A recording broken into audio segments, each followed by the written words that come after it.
কোন জায়গায় 1 ইঞ্চি মাটি আপনাকে ছাড়ব না, 1 ইঞ্চি মাটি আপনাকে ছেড়ে দেব না। আগামী দিনে আজকের এই শপথ অঙ্গীকার একটাই, যে মমতা বন্দ্যোপাধ্যায় যে মিথ্যাচার সরকার, যে তোলাবাজি সরকার, যে জুচ্চরের সরকার, যেভাবে মানুষের সঙ্গে শুধু মিথ্যা আর মিথ্যা চালাচ্ছে, তাদের যোগ্য জবাব দেওয়ার জন্য হুমায়ুন কবির কাছে একটা জেএমপি পার্টি করতে হয়েছে। আমি করজোড়ে প্রত্যেকটা রাজনৈতিক দলকে বারবার আপিল করছি, আপনারা যদি সত্যিকারের এই মহিলাকে ক্ষমতাচ্যুত করতে চান, এই মিথ্যাচারীকে ক্ষমতাচ্যুত করতে চান, 2011-তে 34 বছরের যে পরিবর্তন এসেছিল, আবার 2026-এ মমতা ব্যানার্জির পরিবর্তন করে আমরা মিলেমিশে, আমরা কেউ বড় না কেউ ছোট না, সবাই মিলে আমরা ঐক্যবদ্ধ হয়ে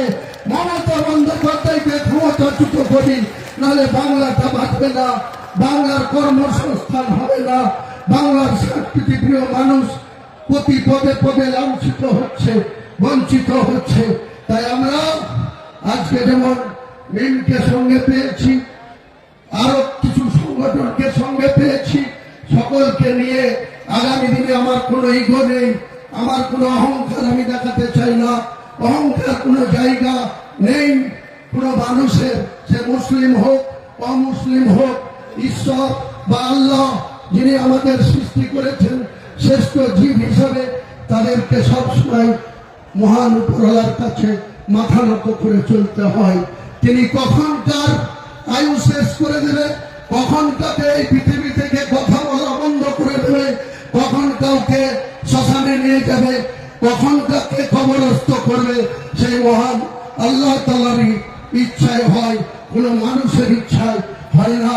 আমি জানি না আবার কখন মৃত্যু হবে, কিভাবে মৃত্যু হবে, তেমনি যত মানুষ আছেন কেউ আপনারা বলতে পারবেন না আপনাদের কখন মৃত্যু হবে, কিভাবে মৃত্যু হবে। তাই আমি বলতে চাই, এই বৃহত্তম লড়াইয়ে আপনারা সকলেই আমাদের ডাকে যেভাবে এসছেন, যেভাবে সাপোর্ট দিচ্ছেন, প্রত্যেকটা পদক্ষেপে আপনাদের সঙ্গে কোনো বেইমানি করা হবে না, কোনো মিথ্যাচার করা হবে না, কোনো মিথ্যা প্রতিশ্রুতি আমি দেব না। মমতা বন্দ্যোপাধ্যায়ের জায়গায়